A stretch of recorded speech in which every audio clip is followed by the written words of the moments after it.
My phone buzzed on a Tuesday afternoon when the office already felt drained and colorless. It was one of those work days that seemed determined to pull every ounce of energy out of the room. The fluorescent lights felt too bright. The spreadsheet on my screen had stopped looking like numbers and started looking like punishment. I had been staring at the same section for 10 minutes, forcing myself through the last hour, when my phone lit up beside my keyboard. When I saw his name, I picked it up immediately. Adrian. For a second, I smiled without meaning to. That reflex was still there. After almost 2 years together, my body still softened when his name appeared on my screen. Even on bad days, even after the arguments, even after the heaviness that had slowly crept into our relationship. Then I opened the message. I have someone else now, so maybe we should break up. Just like that. No warning, no call, no explanation. I stared at the words and felt something settle inside me. Not heartbreak, not rage, not panic. Silence. If someone had looked at our relationship from the outside, they probably would have thought that message should have shattered me. Adrian was charming in public, affectionate when he wanted to be, and good at performing devotion in exactly the right doses. He knew how to hold my waist in a crowded room.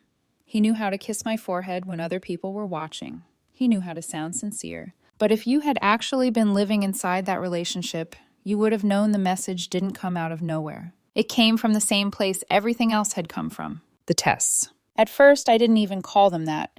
I told myself he was insecure, sensitive, maybe bruised by whatever had happened with the women he dated before me. I told myself patience was part of love. I told myself that if I stayed calm long enough, kind long enough, steady long enough, he would eventually stop creating little storms just to see if I would run after him. I was wrong. The first time he did it, we had only been together about 6 months. It was late, and I was already in bed, half asleep, when he sent me a message. Would you still love me if I completely let myself go? I remember smiling at the ceiling before answering because I thought it was one of those silly, vulnerable midnight questions people ask when they need reassurance. Of course I would, I wrote back. His response came immediately. Wrong answer. I frowned at the screen, thinking for a second that he had to be joking. What? You're supposed to say you'd never let me get to that point. You're supposed to care about my health. I remember blinking into the dark, suddenly more awake than I wanted to be. The whole exchange felt oddly staged, like I had stepped into a scene without being handed the script first. Still, I let it go. People say strange things at night. People project. People get needy. Back then, I still believed weird moments could stay small if you didn't feed them. But they didn't stay small. A few weeks later, he sent another one. If some gorgeous woman started flirting with me at work, what would you do? I was at lunch when that message came in. I remember because my coffee had gone cold by the time the conversation ended. I'd trust you to handle it, I wrote. Wrong again. I actually laughed under my breath, though there was no amusement in it anymore. Okay, then what was the right answer? You're supposed to say you wouldn't let another woman near me, or that you'd lose your mind if anyone tried. I stared at the screen and felt the first real pinch of discomfort. Because there it was again. Not a conversation, not honesty, not curiosity. A trap. That became the rhythm of us more quickly than I wanted to admit. If I answered calmly, I didn't care enough. If I answered rationally, I wasn't passionate enough. If I trusted him, I wasn't protective enough. If I refused to perform jealousy on command, my love somehow became suspicious. The tests got more frequent after our first year together, and they got more manipulative.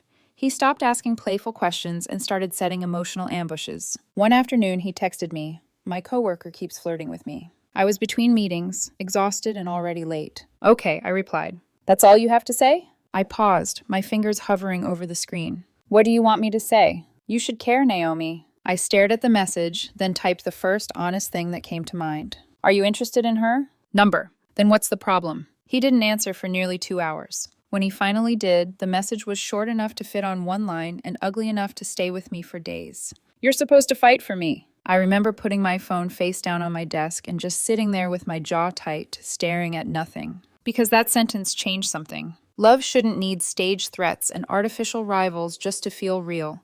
But Adrian seemed to believe love only mattered if it looked dramatic enough. If I stayed level, I was cold. If I stayed secure, I was detached. If I didn't chase him, then in his mind, I wasn't choosing him hard enough.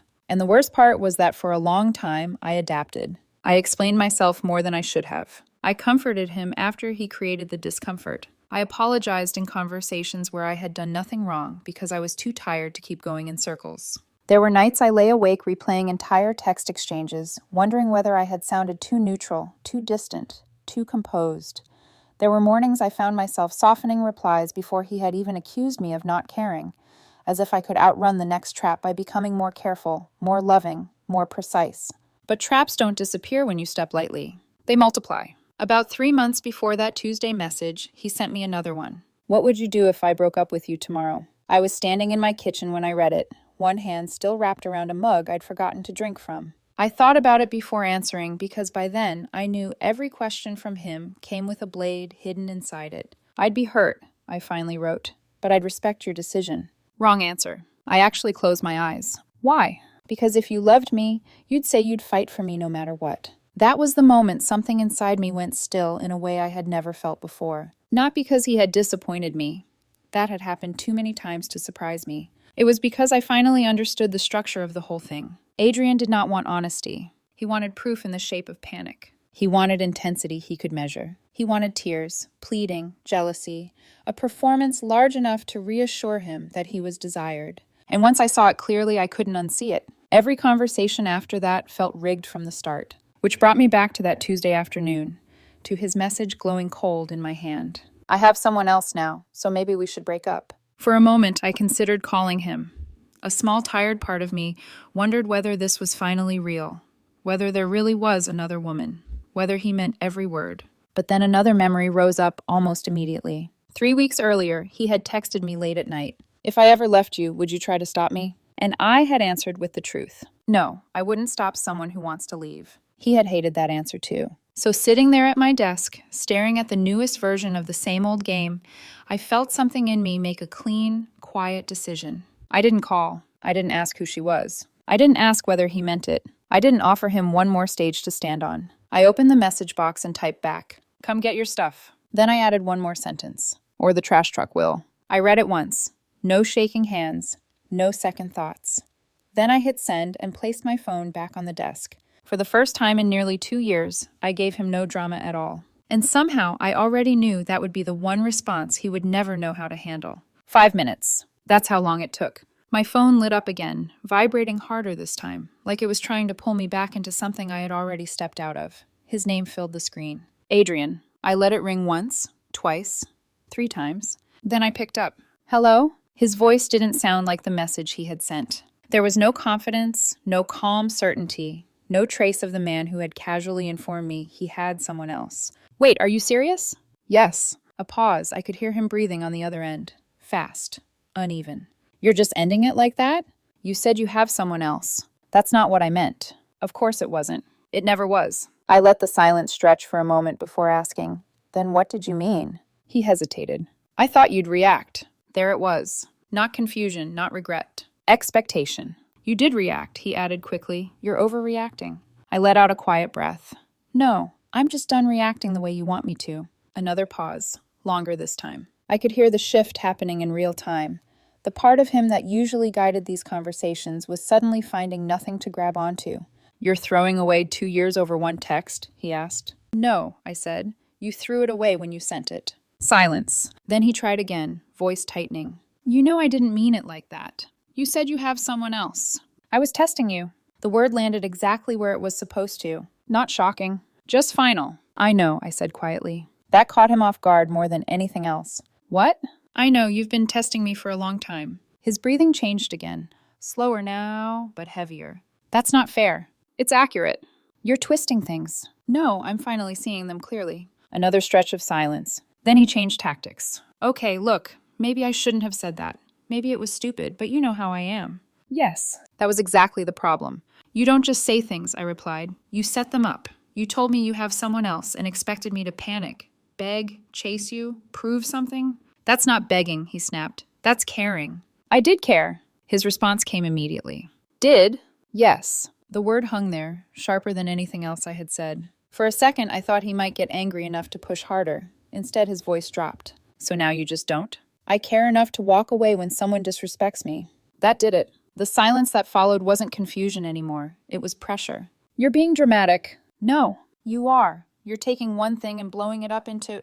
This isn't one thing, I cut in. This is 2 years of you needing everything to feel like a test. He exhaled sharply. That's not true. Then what do you call it? No answer. Just breathing. You never said anything, he tried again. I didn't think I had to. That hit harder than I expected, because it was true.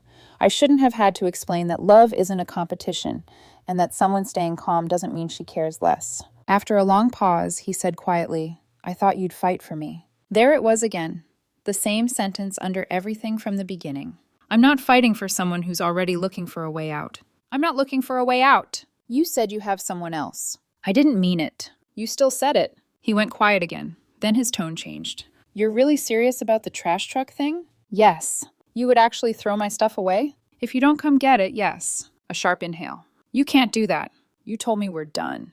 That's not what I meant. You keep saying that, then explain it. Silence. Longer this time. When he finally spoke again, his voice had shifted into something I hadn't heard from him in a long time. Not control. Not performance. Something much closer to panic. I thought you'd stop me. I let the weight of that sentence sit where it belonged, then answered simply, I'm not stopping you. The air on the line changed instantly. You're really going to do this? Yes. You're not even going to try to fix it? You can't fix something that keeps repeating. What does that even mean? It means I'm tired. That word landed harder than anger ever could have. Because anger still fights. Tired walks away. For a few seconds, I heard nothing but his breathing again. Then he said, I'm coming over. I didn't hesitate. When? Now. That's fine. There was a slight pause, like he was waiting for me to soften it. I didn't. Before he could say anything else, I ended the call. The screen went dark in my hand. And for the first time in 2 years, the silence that followed didn't feel heavy. It felt clean. By the time I pulled into the parking lot that evening, he was already there. He was leaning against the low concrete steps outside my building, phone in hand, shoulders tighter than I had ever seen them.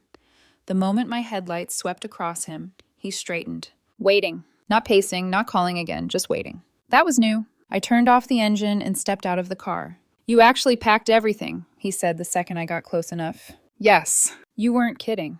No. For a moment, he just stared at me, like he was trying to match the version of me standing in front of him with the version he thought he knew. The one who argued, the one who explained, the one who stayed. That version wasn't here anymore. Let's go upstairs, I said. He followed without another word. The hallway felt quieter than usual, or maybe it was just the way neither of us spoke. The elevator ride was short, but it stretched anyway. When we reached my door, I unlocked it and stepped inside. He stopped in the doorway. I didn't need to turn around to know why. 3 cardboard boxes sat neatly against the wall, 1 suitcase beside them. Everything aligned, clean, deliberate, finished. That's all of it? He asked. Yes. He walked in slowly, opened the first box, then the second, then the third. Clothes folded neatly, shoes, books, small things he had left piece by piece over the past 2 years, fragments of a life that had slowly blended into mine until now. He closed the lid and looked at me. You went through the whole apartment. Yes. You planned this. I shook my head once. No, I just finished what you started.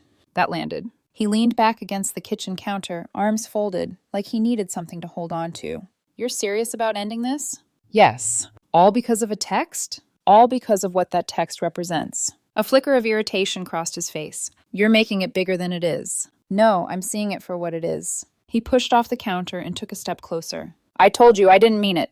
You still said it. I was testing you. There it was again. He said it more easily this time, like naming it would make it smaller. It doesn't work like that, I said. What doesn't? You don't get to say something like that and then decide it doesn't count because you call it a test. His jaw tightened. You're acting like I cheated on you. You told me you had someone else. I didn't actually. You made me believe you did. That shut him up for a second. Then he shook his head, like he wanted to reset the entire conversation. You're overreacting. No, I'm finally reacting correctly. That stopped him. He looked at me differently then, not like someone trying to win an argument, like someone trying to figure out when he had lost it. So that's it? Yes. You're just done? Yes. He dragged a hand through his hair. You're not even upset. I paused, then answered honestly. I'm tired. That hit him harder than anything else had, because tired wasn't something he could argue with. Tired didn't escalate. It ended things. He looked at the boxes again. You're not even going to help me carry these? The question came out quieter this time, less demanding, almost like one last test of whether any part of the old dynamic was still there. You told me you have someone else. His head snapped up. Stop saying that. You said it. I didn't mean it. You still said it. Silence again. He stared at me like he was searching for a crack, some hesitation, something he could step into and rebuild control with. There wasn't anything there. After a few seconds, he bent down and picked up the first box. He carried it out without another word. Then he came back for the second. Then the third. Finally, he rolled the suitcase toward the door and stopped just before stepping out. For a second, he stood there without turning around. Then he asked, "You're really not going to stop me?" Same question. Same expectation. Same answer. "No." He let out a short breath. "You're going to regret this." "Maybe," I said, "but I don't think so." He stood there for a moment longer, like he was waiting for me to change it, to call him back, to soften. I didn't. Finally, he opened the door and walked out. This time he didn't come back. The sound of the door closing echoed through the apartment, louder than before. And then there was nothing. No messages. No calls. No last-minute reversal. Just silence. The real kind. I stood there for a while, looking at the empty space where his things had been. And for the first time in a long time, it didn't feel like something was missing. It felt like something had finally stopped. The silence stretched through that night, through the next morning, through the entire day after that. No calls. No messages. "No, I didn't mean it." "No, can we talk?" For someone like Adrian, that was unusual.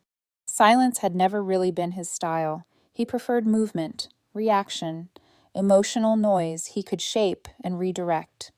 Even when he pulled away, it was always temporary, just long enough to make me reach for him first. But this time I didn't reach. And for the first time, neither did he. Not right away. 3 days later, my phone buzzed again. I was at home this time, sitting on the couch with a book open in my lap that I hadn't turned a single page of. The quiet had settled into the apartment so completely that even small sounds felt sharper. The notification lit up the screen. Adrian. I stared at his name for a few seconds before opening the message. "Can we talk?" No dramatic opening, no accusation, no setup. Just that. I didn't respond immediately, not because I didn't know what to say, but because I was paying attention to how it felt. And the strangest thing was, it didn't feel urgent anymore. 3 days earlier, a message from him could have pulled me into a spiral, made me replay everything, made me question myself, made me reach back. Now it just sat there. I typed one word. About what? His reply came quickly. Us. There it was again. That word. The one that used to mean everything. Now it felt vague, like something that had already ended and just hadn't been acknowledged out loud. After a moment, I replied, "There's nothing to talk about." The typing bubble appeared almost instantly. "There is." I waited. Then another message. "You're acting like everything is my fault." I stared at the screen, then typed slowly. "I'm acting like I'm done." The typing bubble disappeared, came back, disappeared again. Finally. "So that's it? You're just going to walk away without even trying?" I closed my eyes for a second, because that sentence wasn't new. It was just another version of the same test. Different words. Same trap. I opened my eyes and typed back. "I did try." A few seconds passed. Then his reply came, sharper this time. "When?" I almost smiled, not because it was funny, but because it was predictable. I set the phone down for a moment, then picked it back up and let the truth take up space. For 2 years. The message sat there for a second. Then, "That's not fair." I let him sit in it before replying. "You want specifics?" The typing bubble appeared. Yes, I didn't hesitate. The jealousy test. The breakup test. The coworker test. The would you leave me test. The do you love me more than your job test. I stopped there. There were more. A lot more. But I didn't need to list all of them. The point wasn't the number. It was the pattern. A full minute passed before he replied. "You remember all that?" "Yes." Another pause. "Why didn't you say anything?" That question almost made me laugh because it sounded so reasonable if you ignored the context. I typed slowly. "Because I didn't think I had to." 3 dots appeared, vanished, came back. "You could have told me it bothered you." I read the message once, then twice, then replied. "You knew." Silence. Not the kind where someone is thinking of a response. The kind where they're realizing something they can't quite argue with. I continued before he could redirect it. "You didn't forget those conversations. You corrected me in them. You told me when I answered wrong. You told me what the right answer was supposed to be." The typing bubble flickered. Then, I was joking half the time. "No, you weren't." That came out faster than anything else I had said, because that part was painfully clear. You don't build patterns by accident. You don't repeat the same dynamic for 2 years without meaning something by it. Another long pause. Then, "I just wanted to feel like you cared." I stared at that message for a long moment, because that was the closest he had come to honesty. Not complete honesty, but closer than before. "And you thought the only way to feel that was to make me prove it over and over again?" He didn't answer right away. When he did, the message was shorter. I didn't think it was a big deal. I leaned back against the couch.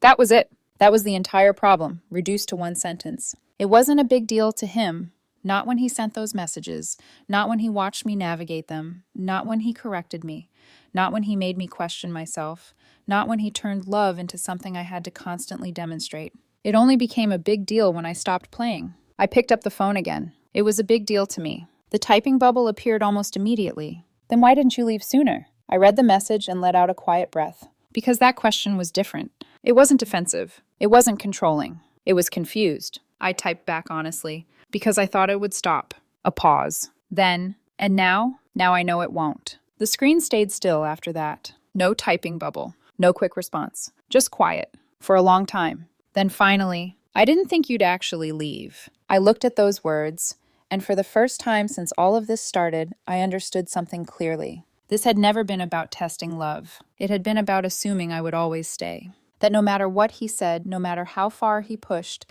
no matter how many lines he blurred, I would still be there at the end of it. I typed one last message. You were wrong. This time, the silence didn't feel like tension. It felt like something closing. A week passed. Then two. Life didn't suddenly transform into something cinematic. It didn't rush to fill the space he left behind. It stayed quiet.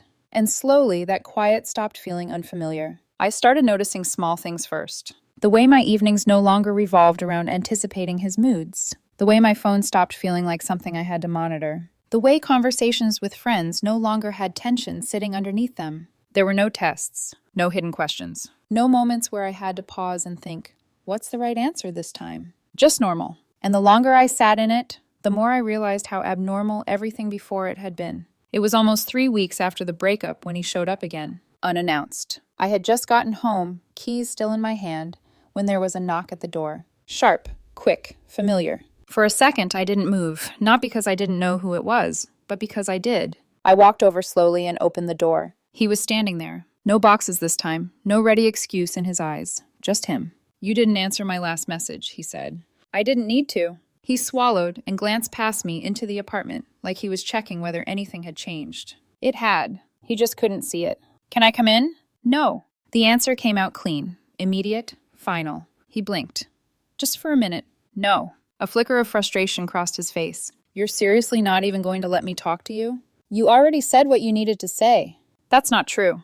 I didn't respond. I didn't argue. I didn't fill the silence for him. And just like before, that silence started working against him. I made a mistake, he said, the words coming faster now. Okay, I shouldn't have said I had someone else. I get that. I messed up. I watched him carefully. This wasn't the same tone as before. Less controlled. Less confident. More reactive. What do you want me to do with that? I asked. His expression tightened. I'm trying to fix this. No, you're trying to undo it. That's the same thing. It's not. He exhaled sharply and ran a hand through his hair. So you're just done? Just like that? It wasn't just like that. You know what I mean. I did. And that was the problem. I gave you 2 years, I said quietly. It didn't happen overnight. He looked at me for a long moment, searching for something. For what? I asked. He didn't answer that. Instead, he said, you didn't even try to talk to me after.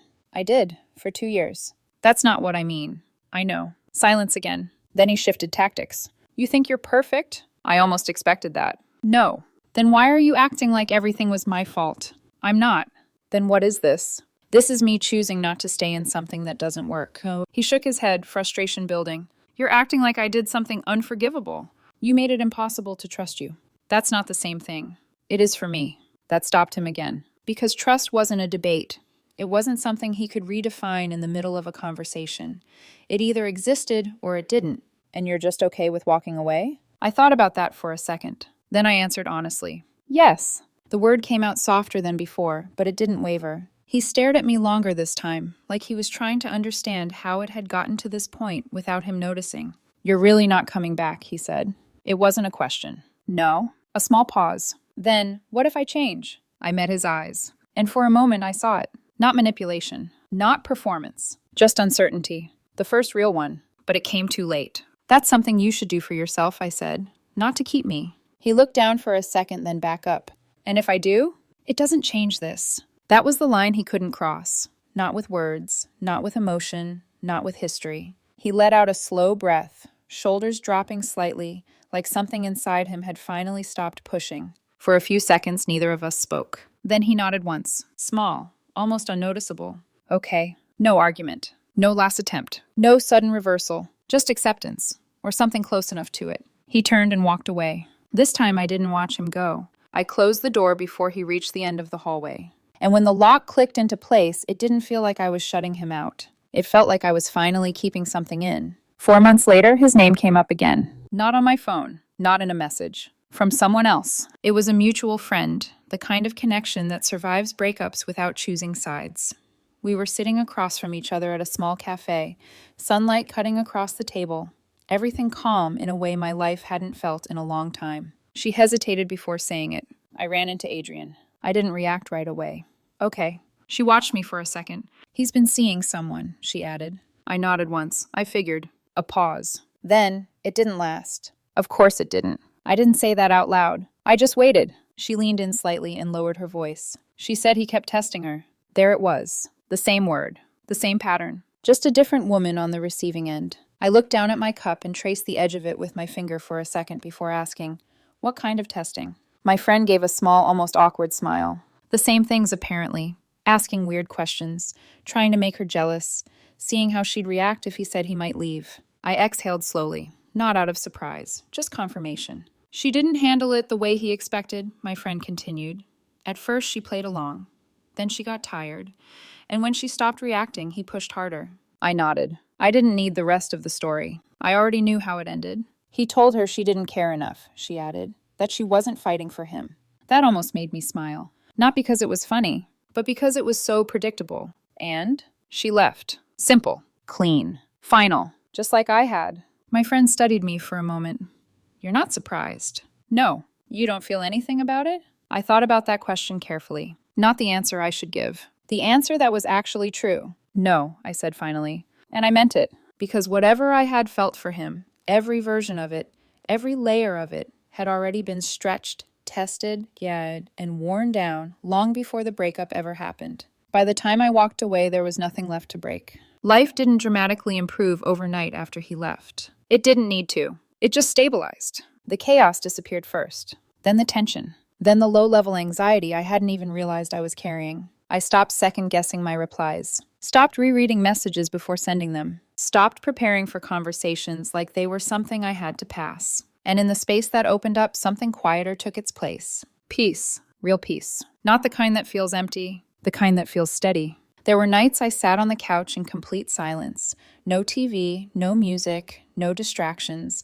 And instead of feeling lonely, I felt calm. There were mornings when I woke up without that immediate, subconscious check of my phone, bracing for whatever emotional shift might be waiting for me. There were conversations that didn't feel like negotiations, connections that didn't feel like performances. And slowly, without forcing it, without chasing it, I started to feel like myself again. A few weeks after that conversation at the cafe, I ran into him. Not planned, not expected. Just one of those moments life throws at you when you've already moved on. We were both in line at a grocery store. I saw him before he saw me. For a second, I considered leaving, not out of fear, just out of indifference. But then he looked up. Our eyes met, and for a brief moment, time folded back on itself.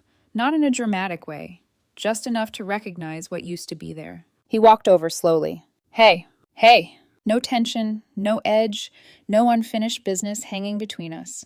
Just two people who used to know each other. You look good, he said. I nodded. So do you. It wasn't entirely true, but it didn't need to be. He shifted slightly, like he wasn't sure where to put his hands or his words. I've been thinking a lot, he said. I didn't ask about what. He continued anyway. I didn't realize how much I was doing it. The tests. He didn't say the word. He didn't have to. I gave a small nod. That makes sense. A pause. I've been trying to change, he added. I looked at him for a moment. Not searching. Not hoping. Just observing. That's good, I said. And I meant that too. Just not in the way he might have wanted. He waited a second, maybe two, long enough to see if I would add something else. I didn't, because there wasn't anything else to add. No reopening. No revisiting. No, maybe someday. Just acknowledgement. Nothing more. He nodded once. Yeah. Another pause. Then, take care. You too. And just like that, it ended again. But this time, it didn't feel like something breaking. It felt like something already finished, simply being confirmed. On the walk home, I realized something I hadn't fully put into words before. The relationship hadn't ended the day he sent that message. It hadn't ended the day he picked up his boxes. It hadn't even ended the day I told him I was done. It had ended slowly, quietly, over months of tests, small disappointments, and all the times I chose to stay instead of leave. By the time I finally walked away, I wasn't losing anything. I was just acknowledging what had already been gone. And the peace that came after wasn't emptiness. It wasn't loneliness. It was clarity. The kind that doesn't need noise. The kind that doesn't need proof. The kind that doesn't need to be tested.